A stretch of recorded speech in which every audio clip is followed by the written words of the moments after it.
You're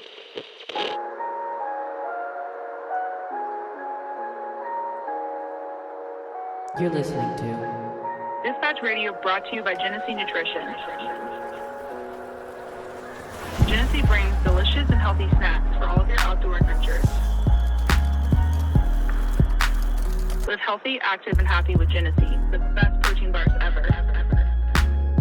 Find us at GeneseeNutrition.com.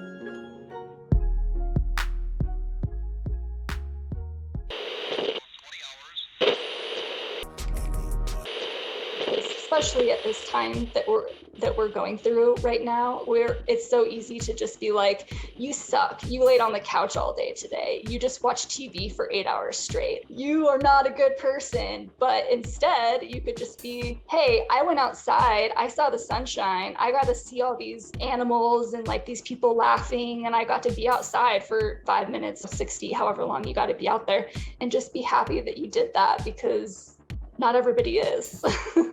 Welcome to Dispatch Radio. Welcome, everybody, to another episode of Dispatch Radio. Today, we're bringing you what we're calling a Coach's Corner.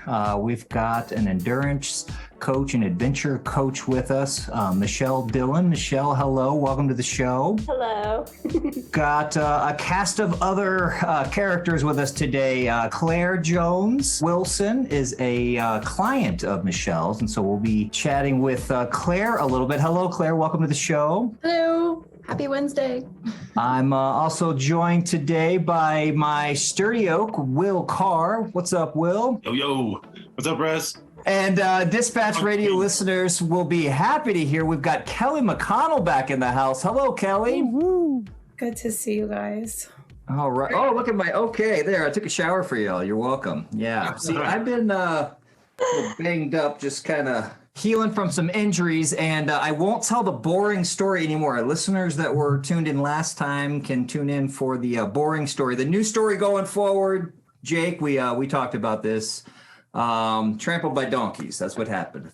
Everyone wants to know what happened to me and how I broke ribs and an arm and a face. Trampled by donkeys. I mentioned Jake. Jake, what's up? It's good.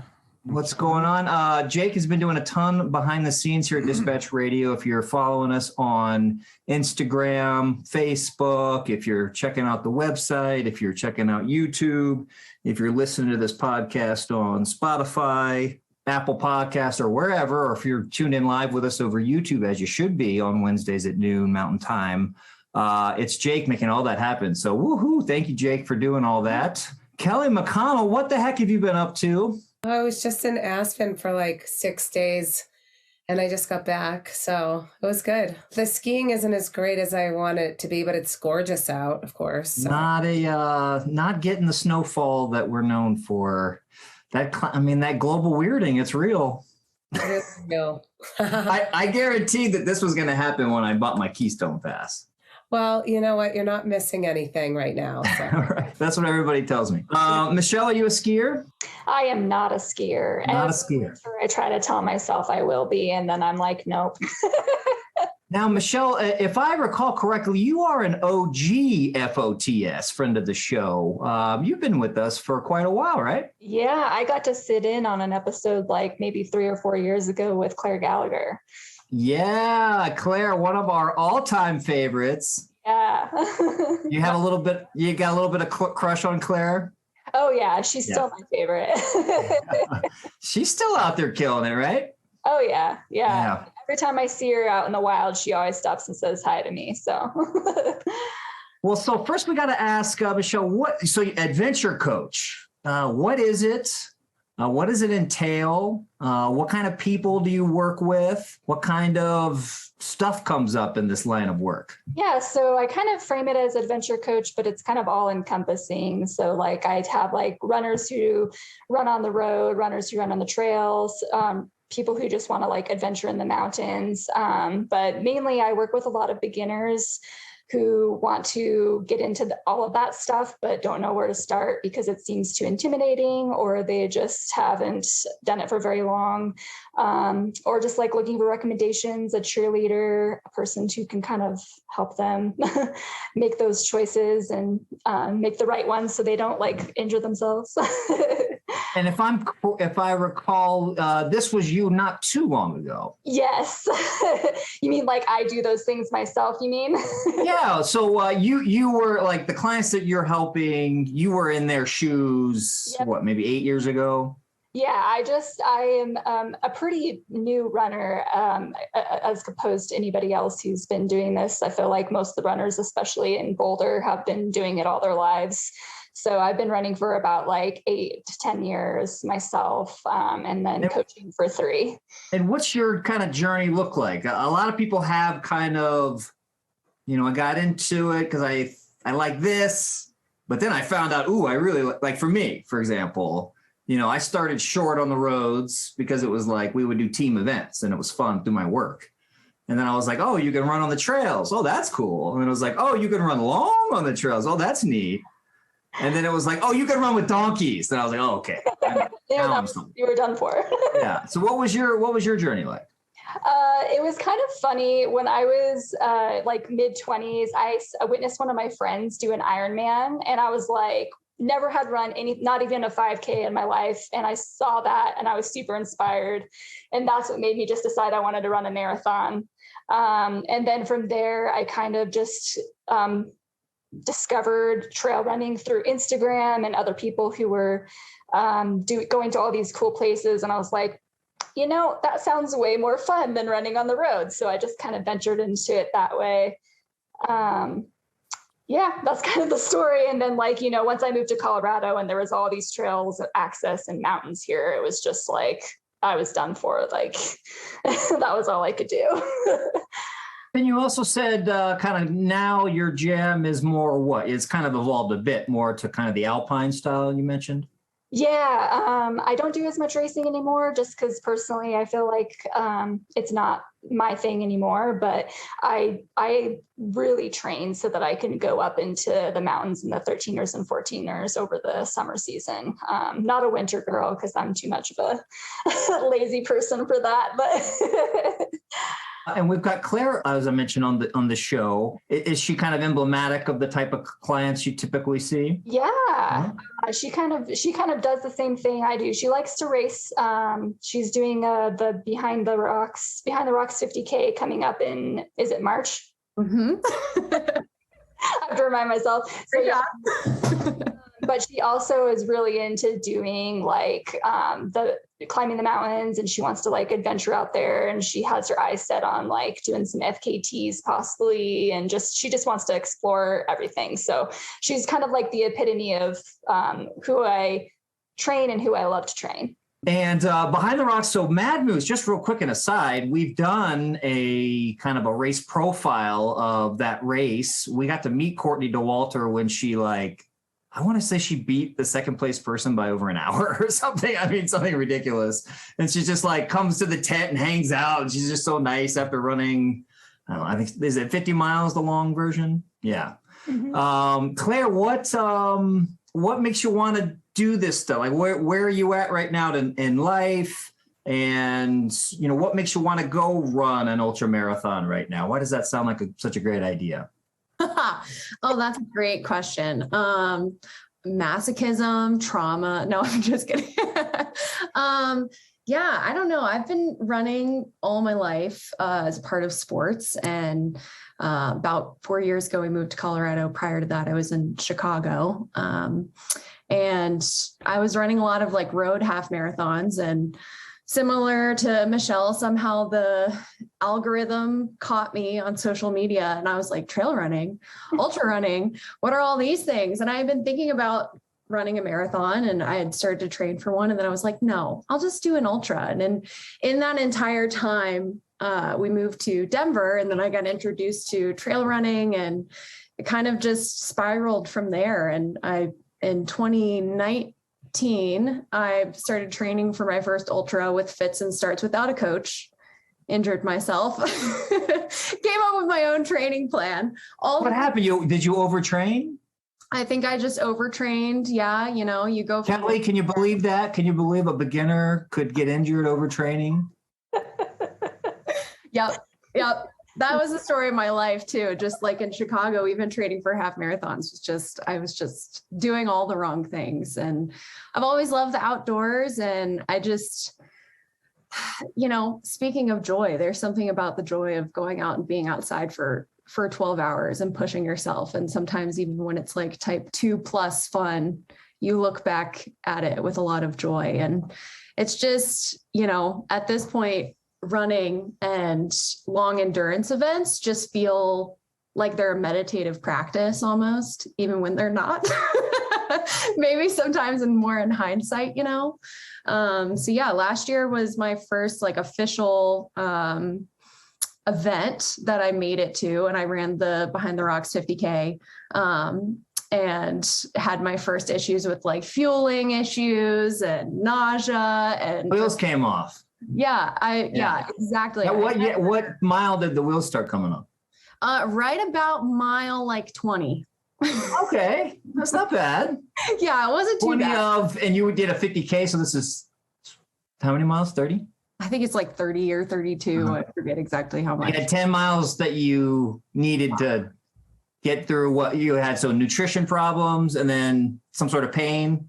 Yeah, just like I never have like issues with my stomach and running. It was the first time I'd ever encountered that. I think part of it was going from training here where it was much colder, and then it was like 70 degrees that day, which felt really hot. All those things. But after that, What was a DNF? It was a did not finish? I did finish. I finished about an hour and a half later than I wanted to. But I made it. So that counts. Hey, congratulations. After that, yeah. That's almost bigger than a good time and a lot of times. It was still fun, even through the pain, it was still fun. But after that, I was like, yeah, I can't program myself anymore. I need to find somebody who knows what they're doing, which led me to Michele. Yeah. I want to bring Kelly and Will here in on the discussion. I mentioned we got Kelly back, longtime host of the show, OG, helped us create this show. She was down in the basement at Sean's place. That night we were dreaming up what this dispatch radio would look like. Kelly, she just said something interesting, didn't she? Say about the meditation, right? And I was thinking about how I study meditation for a long, long time. But I was thinking when you said that, and, the difficult part and the wheels coming off and even when you know what you're doing and you have everything dialed, sometimes the wheels come off. And it's like that with meditation too, right? You're like, oh, I'm so good at this. I'm not thinking of anything today. And then you do, it doesn't matter. Sometimes you're racing around in your head and can't. I had a little bit of a therapist I was working with, like a life coach kind of person. And he was really recommending, getting that meditation practice going. This is an aside, sorry. I tried for like 7 days in a row. I tried, dang it. I tried. I never got quiet. Well, I think that's what it is, Russ. Like, don't pressure yourself. Like, meditation doesn't have to be anything. I think that's why a lot of people have this idea in their mind of what meditation is supposed to be. And they have this idea that when they meditate, they have expectations of the way they're supposed to feel, and the way their mind's supposed to go silent or whatever. But, I think that's why, the practice of meditation is about if you don't bring that practice into the things that you're doing in your daily life, then you're really missing the whole point of meditation, because it's not about being able to sit on a pillow and just clear your mind of thoughts for 30 minutes every day.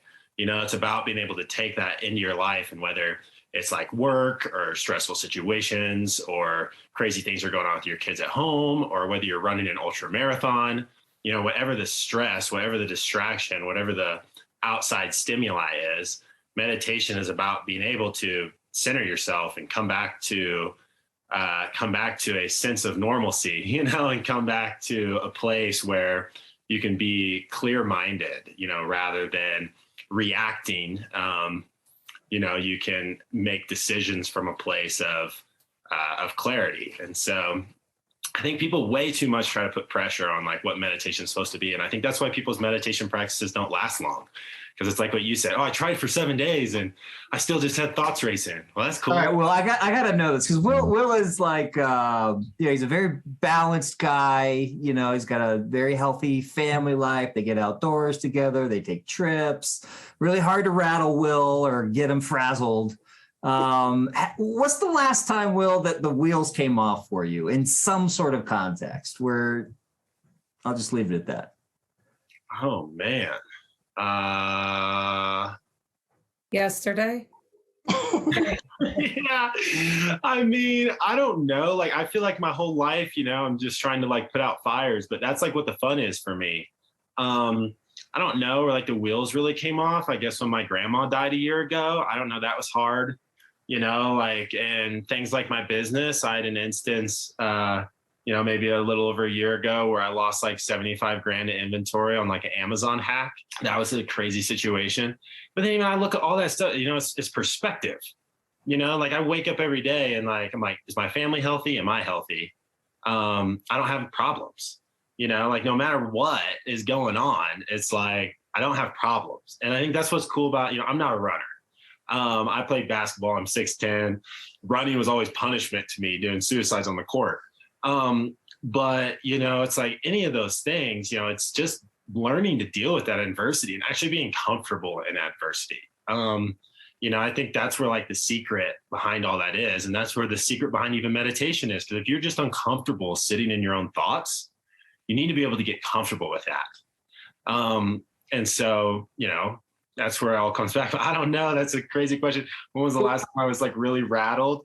I guess that speaks a lot to, you know, the way I approach my life, that I can't really, you know, like you said, I just don't really get I'll tell you, my 5-year-old rattles me on like a nearly daily basis. He's just like, I get irritated. Figuring out how to like I stay pretty cool most of the time, but he just finds that area. Anyway, where we left off, Claire was telling us about when the wheels were coming off at the Mad Moose event behind the rocks. Claire, I want to bring you back here. So things went badly. You kind of learned, okay, well, maybe I need some help doing this kind of long distance stuff. I understand you found Michele over Insta, as you know, the young people do. And you know, so many kids these days. I say kids because I'm an old person. I can say things like that. You know, instead of giving me their cell number, like give me, you know, DM. I'm like, I'm too old to DM you on Insta. I'm sorry. Anyway, another aside. It's the day of asides.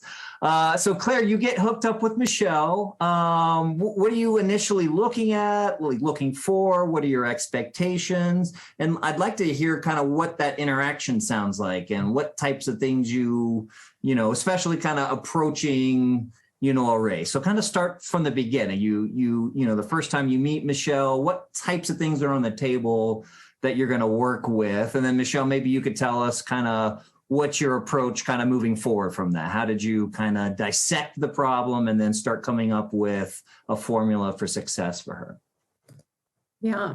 So on the same topic of Instagram, I've been a long time follower of Michele. So essentially when I reached out to her, I had already vibed so hard with like her, I don't know, just outlook on the outdoors and adventuring. I was pretty much like, I mean, unless I meet her and it like totally is off, like I want her to be my coach. Okay. Yeah, so I had pretty much already made up my mind, but and what did you like about what was your impression, or what had you seen on Insta that you like so much? I just think Michele is very real. You know, like It's too real. hey, I love that. But you know, shares her struggles and her ups and her downs, and you know, she makes it known that she's not invincible, and none of us are invincible. You know, we all go through the roller coasters. And I think that that's something that she's always shared, her successes and the times of struggle. And I need more practice in that because I have a very hard time asking for help. So, you know, it was even several months of going through the pain of trying to figure stuff out myself and saying, no, I can read a book and figure it out, to no, maybe I like should invest in this because this is something I love to do. It's something I hope to do for the next, I want to be running ultras in my 70s if my health allows. And I'm not going to do that if I continue to, mess up my training plans. So the realness that attracted you to Michele, was that kind of like, you're like, I know I need to have like real honest discussions if I'm going to be, was that part of it? Like, I got to be really honest here if I'm going to get where I need to be. That's part of it too, and I also think like as a recreational runner who's like not particularly talented in the speed department, like I can go all day, but like I'm not, I'm just a normal, average, everyday recreational runner.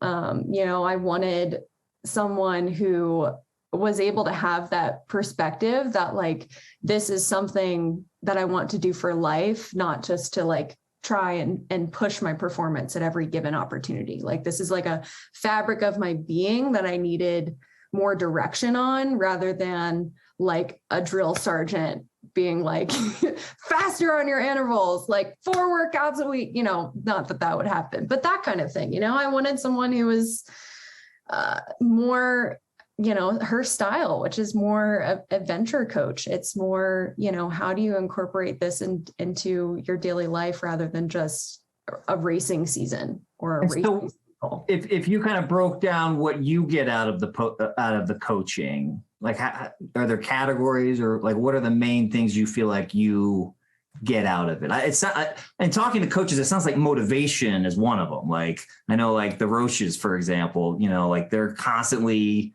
texting, hey, congratulations, and you can do it. So, but just kind of from your vantage point. Yeah, for sure. Like she definitely provides motivation. One of the things I love about Michele too is like she gives me space to figure things out for myself. Like, I went through a period, I'm sure we're going to talk about in November, December, where I wasn't really able to run very much. And I kind of like shut down from because I had to finish grad school, all this stuff. I kind of like shut everything else out of my life except for school. And she sort of gave me the space to do that. But, when I need motivation or when I'm really hard on myself, she's very much like, brings me back to why I even enjoy doing this, why I even enjoy, getting out and pushing myself in the outdoors. Okay, so that's one aspect. And what else goes into it? I mean, there's some know-how, right? Like she helps you come up with a plan of attack. Oh yeah, for sure. Like I just got a master's in public health. I'm about to take my registered dietetics exam. Very much, love reading research and all that sort of stuff. But I needed someone, I feel like you read 80-20 rule and then you read all this stuff about, all these different things. And so it just kind of leaves you, when I was making my own training plans, that was, I do like to experiment, but I just really needed some direction. I needed to like take that pressure off of like, it's not okay if I miss my long run by 1 mile. And like, I'm learning that sometimes that is okay. Like you can just relax a little. It's added a level of, back to why we're here. It's added a level of joy back into training for objectives because I'm not worrying so much about all the different particulars and trying to take in all this other information. And, it's a collaborative effort too, like she asks me, how are these workouts going? Is this style working for you? And, as long as I'm still running, it is. And Michele, from your standpoint, when you first got introduced to Claire, like how did you assess the situation and kind of how did you go about putting together the pieces that you felt like she needed? Yeah, I mean, well, with Claire specifically, she's a very self-motivated individual. So it was really exciting to make a plan for her because, she had all these goals and ideas for what she wanted to do. And so it was kind of like, oh, cool, this is going to be like really fun. We're going to, be on this adventure together. And that was probably one of the easiest things to do with working with Claire because she's very communicative, which is super helpful. If you are an athlete, make sure you communicate with your coach because otherwise they can't really help you that much. But yeah, I think that the biggest thing is that once we started talking about what her goals and what she really wanted to get out of running was, the races she had coming up. And then last year she had this big goal of running the Rampart Ridge Road FKT. And she did that, by the way. But yeah, so Congratulations. What is that, Claire? Terribly slow. There just hadn't been a female time set yet. I had So the Rampart Range, where is that? It basically goes from Salida to Colorado Springs. And how long is it? 58 miles. 58 miles. And so now you're the official FKT holder of that segment? Probably the slowest FKT for that distance of all time. we call the only known time. Yeah. Only known time. Yeah, I like the OKT. That's the site I care about. That's what I'm going for, you know? It was the Wait, so how long were you out there? Oh my God. I think overall moving time was something like 13 hours, but my overall time out there was like 17 because the last 22 miles I could barely walk. I thought I had fractured my foot, but it was just soft tissue injuries. But I was like, once the wheels came off, I was just like, I am already halfway. I must finish. I don't care if I am crawling. It's like, I made my bed. I'm going to lay in it. But yeah, it was. Ellie, have FKTs ever been of interest to you personally? Have you ever gone after one? Or I know I was going to say, oh, now I should go try to beat that, but game on. I don't want to run that far. I'm proud that you even did that. Yeah, it was a dumb endeavor to run my first 50-mile distance alone. I had no one run with me.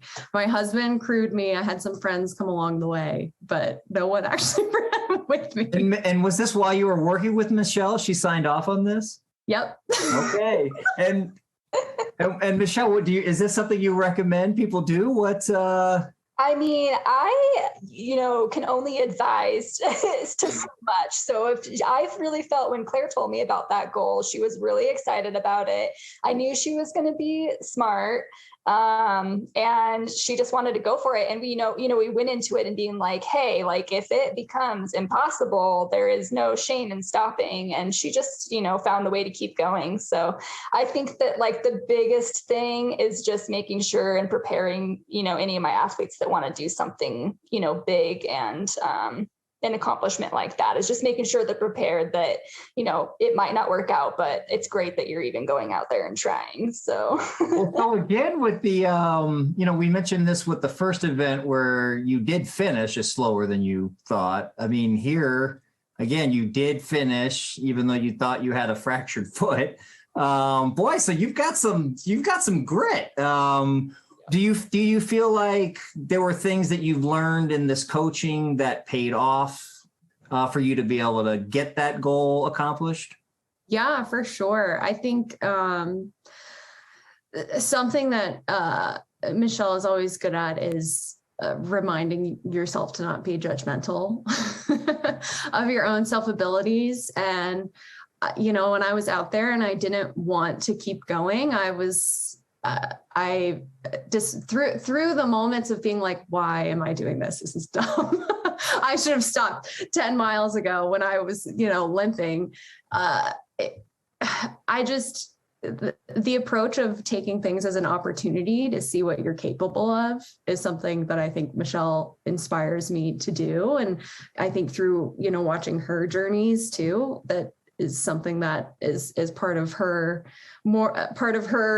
base code too. And so, the mental part was a huge thing that we talked about going into doing that, because I knew it wasn't going to be a fabulously fast time, even if it did work out how I wanted it to work out. My goal was just to finish because there was no female time and I wanted to challenge myself and, wanted to get out there and see what it felt like to run 50 plus miles. And, as far as that was concerned, I finished and I was pretty upset about how the day went. But looking back on it, I've been able to, really appreciate what that experience was and what that experience gave me, which was another great practice in mental grit. And I think part of that is being non-judgmental about your abilities.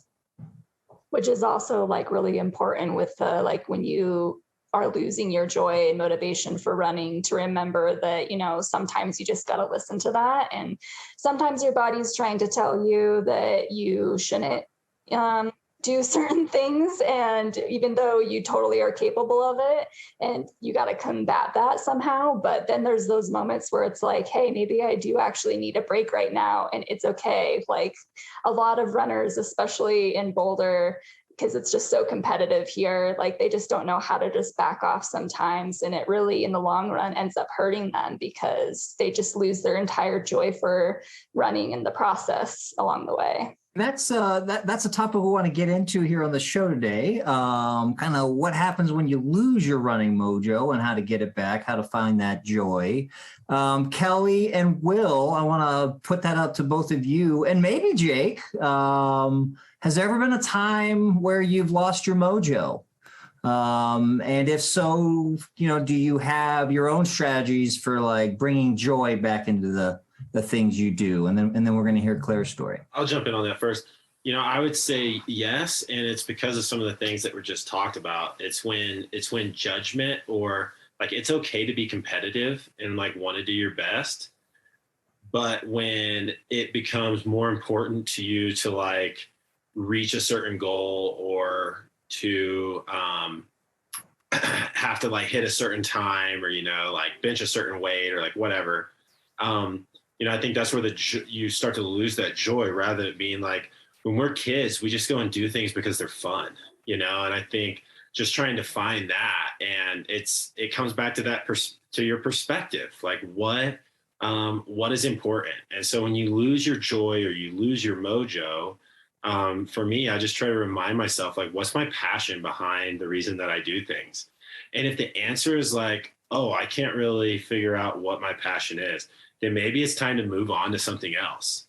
But if you can, if you have that answer for, this is why I'm passionate about this is why I love doing this is why I've had joy from this in the past, then you can come back to that why, and focus on that and have that sort of perspective of, this is why I'm doing this, because it's fun to me, because it brings me joy. It makes my life fulfilled. It brings me excitement. And so to me, it's just about perspective. How about you, Kelly? Yeah, I had a similar sort of experience. I mean, I was racing and I got caught up in my times and really upset at myself if I was the judgment thing too, if I wasn't getting a certain time, and just in one race, I just stopped and started letting a bunch of women pass me, and then experiencing like what that's like. And then experiencing, 10 years later, going back to a same race and not being obsessed with my time, and the energy that it took that I was using out of that type of obsession, and I was gone, and I ended up getting the exact same time. Yeah, it was like a change of perspective of putting a lot of pressure on myself and then stopping doing that and remembering, like Will said, like, why am I out here? I'm out here because it's beautiful and I love to be in nature and I love to be with people and I love the community of the ultra running and trail runners. And I mean, so as far as the motivation, I want to bring this up because Michele, you said like you stopped doing the races and you started to just, train to do things long in the mountains. And I decided to do that too.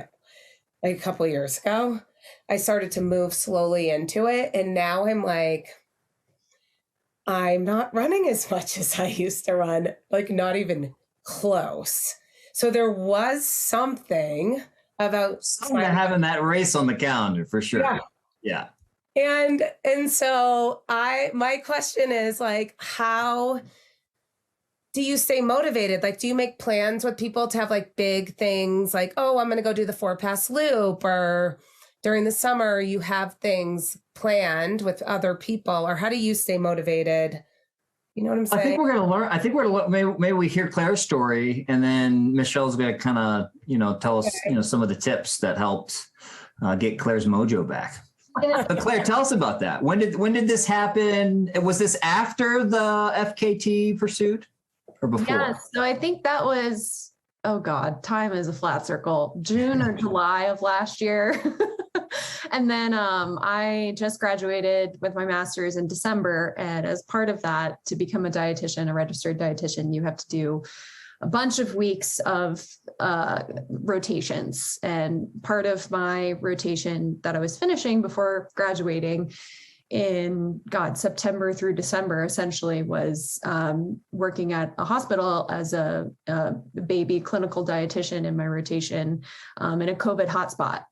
And so I had to live down in Pueblo for 12 weeks and, was out at an Airbnb, and my husband works full time and he was like commuting. He's also getting his MBA currently.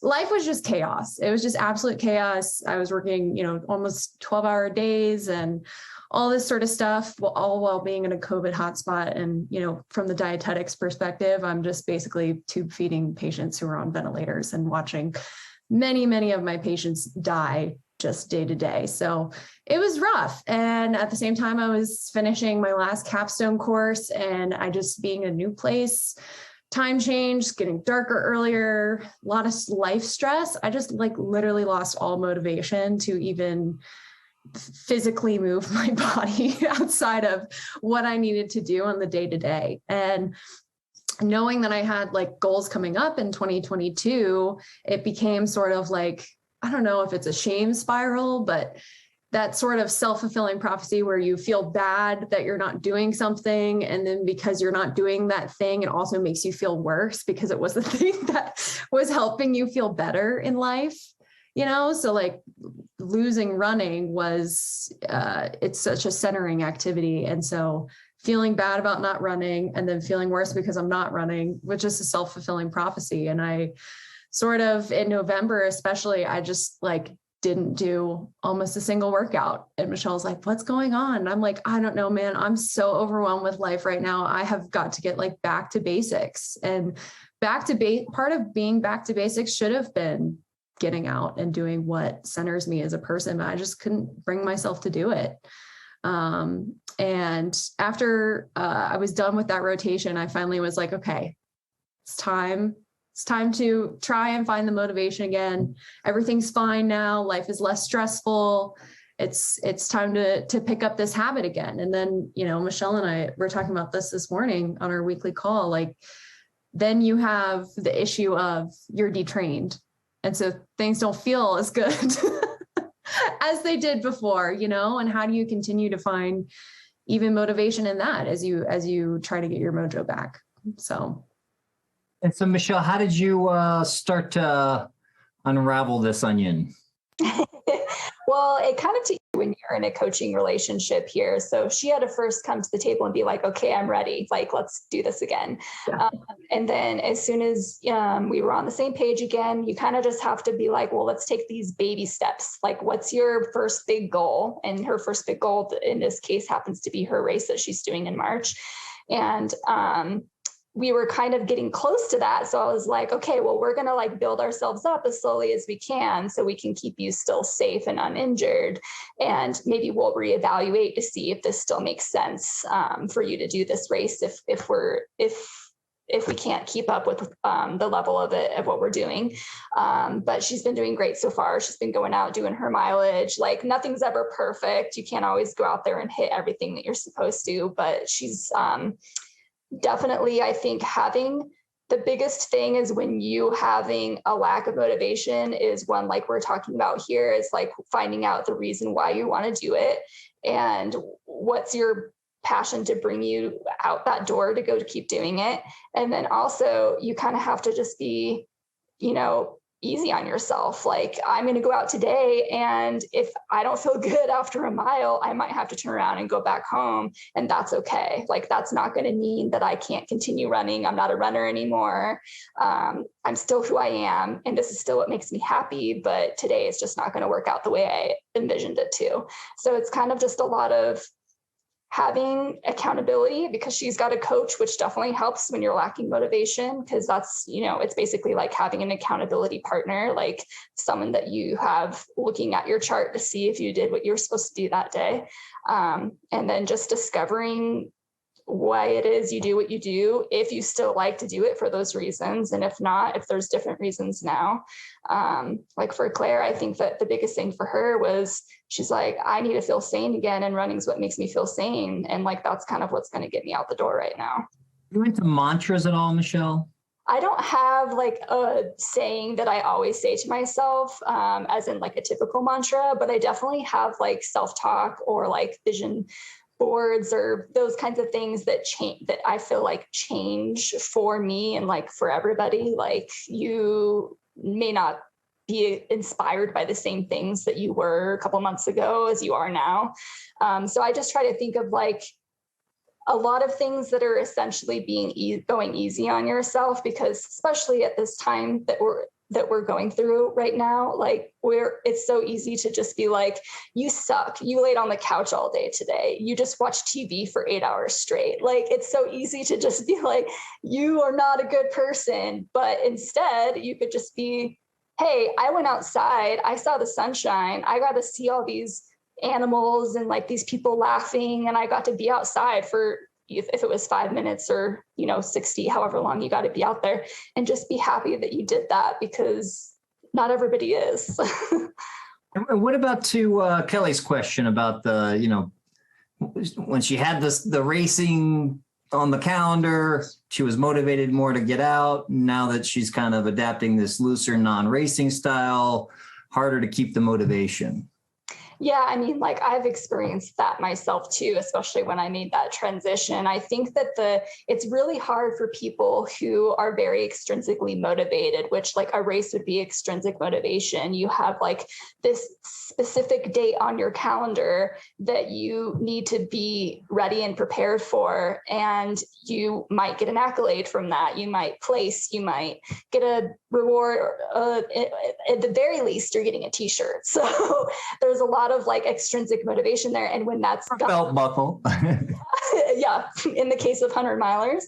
But yeah, and when that's gone, and that was the thing that you were using to kind of like drive you out the door, you kind of just have to sit down with yourself, like Will was talking about, and be like, what is the reason why I enjoy doing this? And so for like me, when I like to go adventuring and go up in the Alpine during the summer, you have to be pretty strong, like maybe not fast, but you do have to be strong to go and do that, because you're like at really high altitude, and your muscles got to be there, or you're going to be out there all day, or maybe you won't even summit at all. So I use that as my inspiration. Be like, if I'm going out and staying consistent, then I'm going to be strong enough to get to the top of the mountain, which is what I really want to do.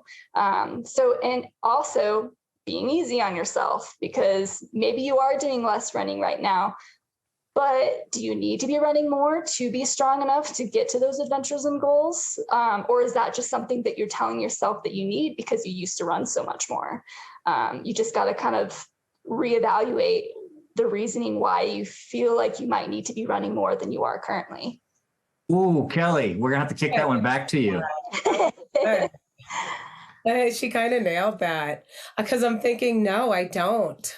Like I can still. It's You just want to be running as fast as you used to run when you raced. Well, no, I don't even care about the fast. I just don't need my body remembers. Did it for so long. So I don't need it to do it as much. And so I'm like thinking that I do. And so you kind of just nailed that. Like I'm still working on that. Like I don't need to do the miles I used to do, and I still can be just as strong.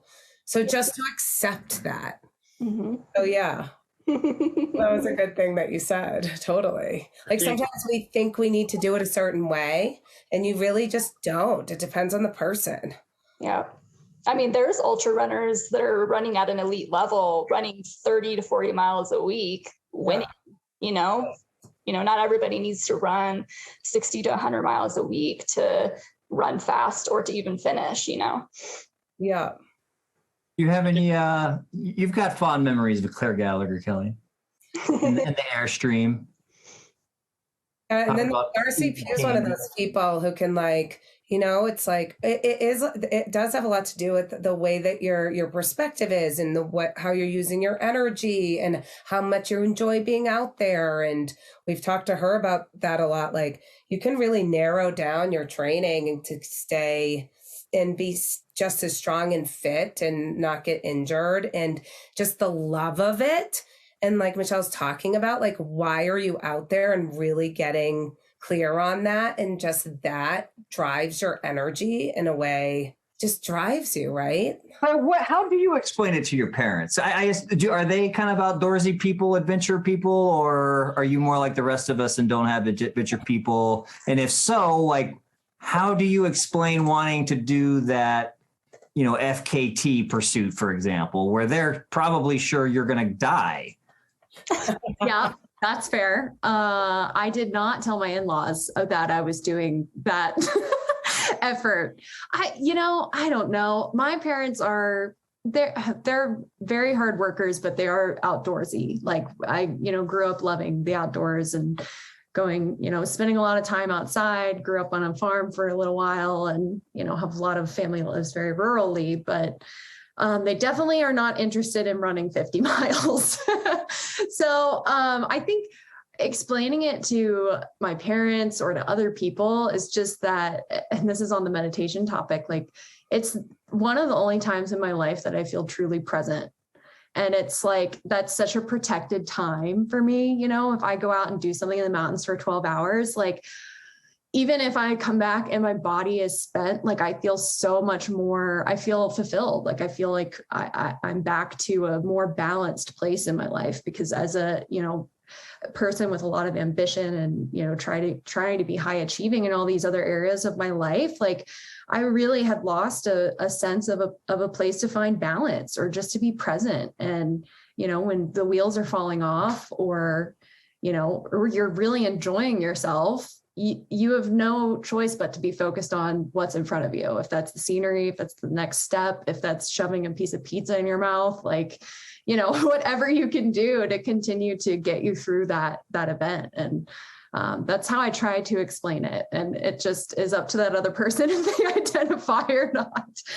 Is that clear? And this is something that comes up a lot on the show too. Is that in your mind? Is that also flow state? Is that what you're talking about? Yeah, I think so. Part of it's definitely flow state. I think, sometimes when you get to the real suffering, you don't feel as much like you're in a flow state in the current moment. But yeah, it's like one of the only times where I reach that point where I'm not planning about the future, thinking about something that I did before in the past. Like, it's on the topic of mantras, like getting to be in that moment is really big privilege. And that's major reason why I love ultra distances. And so obviously you got your mojo back. Was it a gradual thing? Did it all kind of come back all at once, or what was it? What was it like? I wish it was like some beautiful main character story arc, but I feel like it's probably how most people do. It was a combination of just making the choice and hoping my motivation would catch back up, as well as doing some mental work. I think I had to just say, it's not going to feel great, but like I have to get out the door and I have to start doing this again. And eventually the little bit of loss of cardio would catch back up and I'd, love every second again. And that happened to be honest, like that was the longest break I had taken off of running in 3 or 4 years, and 3 years. And it didn't affect me as much as I thought it would. Like, within 2-3 weeks, like I was back to feeling pretty much myself and like ready to challenge myself, which was great. And that was a great reminder too. Like, is that true, Michele? Is that generally true for people that kind of drop off? Do they, even in other sports, do people tend to come back faster than they realize? Yeah, I mean, I think that the hardest part is when you're first getting back in and just realizing that it feels harder than it used to doing the same thing. But it is pretty normal for someone to be like, oh, wow, like as long as I'm getting out there and being consistent, like this is starting to feel better again. There is, of course, a loss of cardio that's going to happen if you take, a long break, which we've probably all experienced. And that can be defeating in its own. But if you just... Will is currently on a very long cardio break. My cardio is running late. Played college ball, right? I keep telling people that, but then I'm like, I do have that, right? Yeah, I did. I played overseas for a little bit. Yeah. Yeah, that's some cardio. Yeah. Sprinting cardio. Suicides, yeah. They call in basketball they call running suicide. Yeah. True. Oh, so you do just run up and down a court. I tell you, that's a lot more boring than running out in nature. And with those squeaks of the shoes and the crunching of the leaves. So for people that might be experiencing a loss of motivation, let's stick with running since that's specific, it's helpful. But I imagine you could kind of extrapolate out. So if you lost your running mojo, a few things that we picked up on here. It sounds like having something on the calendar is helpful. Like have a goal. Michele, would you agree? Like define some goal. It doesn't have to be a race, but something that you're excited about doing. Something you're excited. So that could be like a big adventure you're going to go on. Okay. Yeah. And if it's a big adventure, do you recommend having a partner on the adventure? Because it seems like it could cut both ways. It's like, well, now you need 2 people to stick to the training, but it might be also nice to have that partner doing it with you. Yeah, I mean, I think that it's ideal if you can find someone who's reliable and wants to do the exact same thing you want to do. Ideal, but not common, maybe? I mean, sometimes not. No, like life. I haven't found outdoors people to be entirely reliable. I'll tell you that, Michele. Well, I think the best thing in that case is to still want to do it, even if the person backs out, but at have least a backup plan. Somebody there that you're training with and that you might be doing it along with. But as long as it's important enough to you that you will still want to do it if that person's not there with you. But okay, so have a goal. And then what else? What else have we talked about? We talked about the why is a little bit different. Like the goal is like objective proof that I'm doing a thing, but then the why is like why you even want to achieve that goal, right? Mm-hmm. So kind of explore that and get that to the top of the consciousness kind of thing. Yeah. And then I just think consistency is the biggest thing after that. And regardless of how long you're going to be out there, if you're getting out there for, 4 to 5 days a week, who cares how long it was? The consistency is what's really going to just tell your brain that like, oh yeah, this feels good. I like getting out here and like being in the sunshine. And to get consistent, do you have any hacks for us? Any tips that? I mean, I think that it's good to have someone you're accountable to. So like Claire, she uses a coach. It doesn't always have to be a coach. You could have a friend that you meet up with. I have done this numerous times where I virtually meet up with, like I tell my sister, like, hey, can we run at the same time in different places? And we like text each other and sometimes message each other during the run to kind of like motivate us. But yeah, if you're having. Ooh, what about that, Kelly? I like that. I like it too. Right? Like you don't have to run together. You just text that you are running together, Yeah. Accountability partner. Okay. Yeah, that's cool. On that, front, like if you have somebody that doesn't run the same pace as you, but you know that they want to also run that day, you could just be like, hey, let's show up at the trailhead together. So we're here at a certain time and we can just go out and run our own pace. I do that quite often. Because right now I'm just, doing more lazical type running. But yeah, I think the biggest part is for motivation is finding other people, because we're a community and we're social and we really respond to people joining us on our adventures. So like if I were planning an FKT then, and I wanted to stay motivated for the training, and nobody's doing the FKT with me. Say my name was Claire. So, you can still go out and, run with other people that aren't going to be doing the FKT with you. But if they don't have the planned FK, but they might have their own races. They might have their own stuff going on. Like find somebody else who wants to get out and plan for hard things. And like, if you're just trying to get out there by yourself, which I would say if you're having a hard time with motivation is probably the hardest way to combat, is you just tell yourself that I'm just going to go outside, and if it doesn't feel good, I'll go back home. Usually once you're out there for like 5 minutes, you're like, okay, this isn't that bad, because getting out the door and getting to the trailhead's the hardest part. So you gotta just have to convince yourself that it's okay if you have to go back, but usually you want to keep going. So I found it when I was training for for the Dirty 30. That was my first ultra. And the Boulder Running Club did a meetup every Friday morning before work at the same trail in Golden, which was 10 minutes away.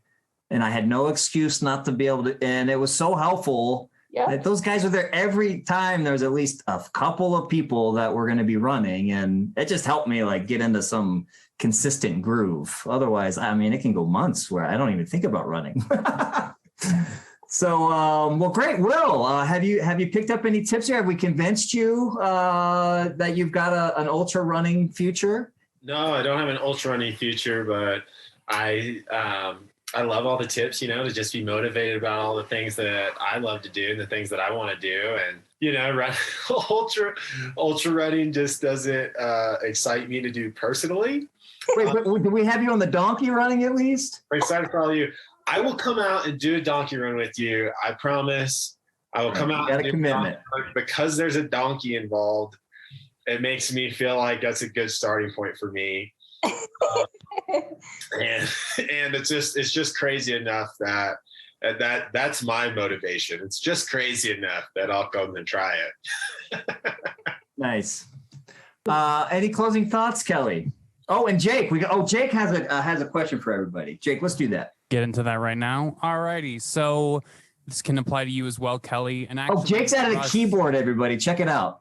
Oh, come on. You got to give us a riff on that thing.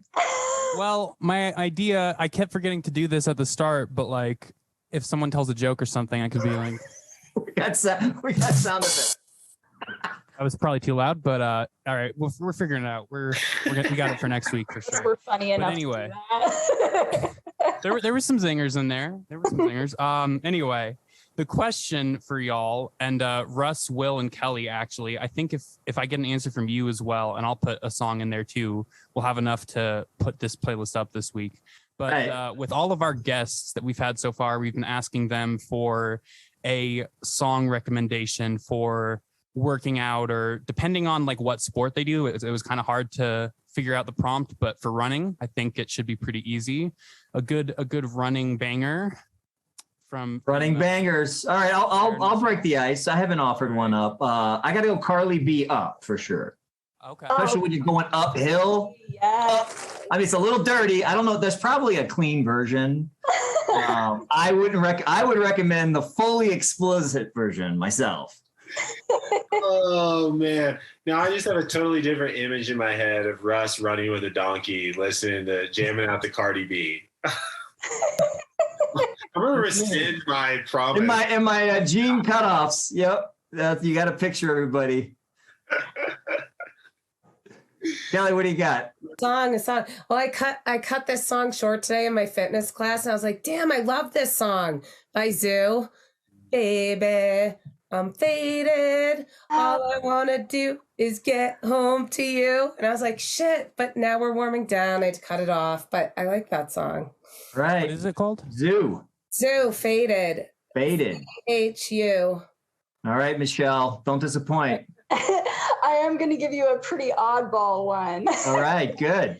So normally I am not a Nickelback fan, and I want that to be recorded. But there is a Rockstar Sea Shanty by Nickelback with the lottery winners is the people they sing it with. That is banging. Nickelback out of left field. Love it. What is that song? Claire. So brave, Michele. It's just called Rockstar Sea Shanty. It's number 1 on Spotify. No, it's not. No, for Nickelback. It's like the most listened Nickelback song. Gotcha. All right. We got Nickelback. Claire. Oh gosh, I go through moods of like classic rock, Put her on the spot. house music, everything. Yeah. But he said running banger is what he said. He did use that word. I always come back to Pitbull, like best wedding music, also best running hype music. So like Time of Our Lives or Fireball. Fireball. Okay. One of the two. There you go, Jake. And Will, did you go? I did it, but this first song that came to my head is called Sunday Best by Surfaces. It's a good one. All right. Surfaces. Here we go.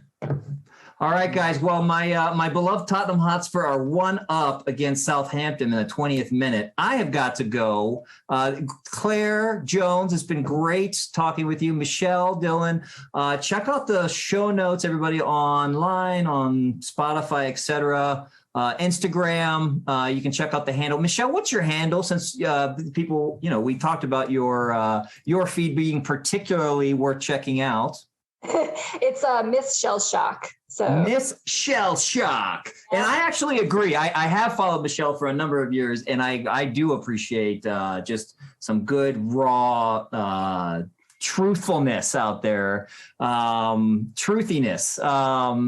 Kelly McConnell, Will Carr, Jake Trujillo. What are we calling you now, Jake? Did we settle on something? What did we call you last time? Producer, production assistant, maybe. Producer, producer Jake sounds good. Yeah. All right, I can live with that. And producer Jake, I was supposed to tell you from Kelly that she's got some cool ideas for music. So there you go, Kelly. Okay. I told her. Cool. I'm always making fitness. Talk to you about that. Playlists. Next week, everybody, you can join us live on Wednesday at the noon hour on Mountain Time. We're gonna have the Run Bum on.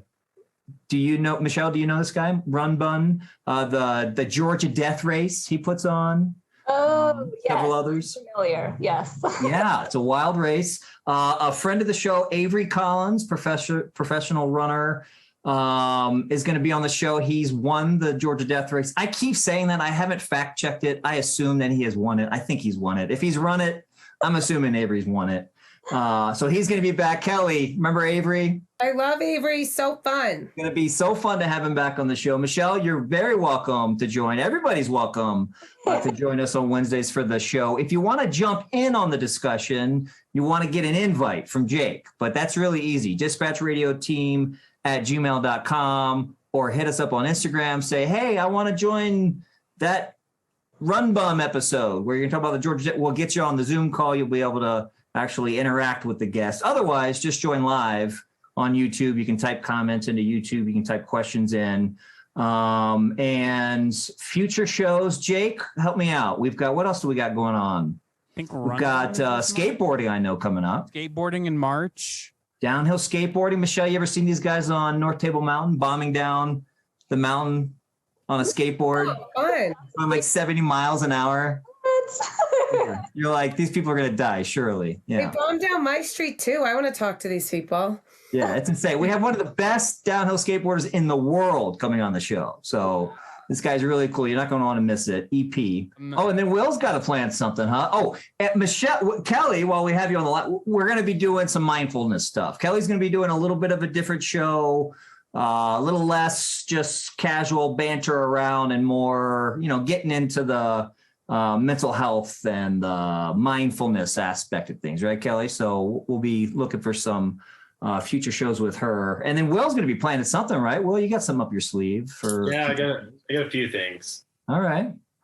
Genesee Nutrition, guys.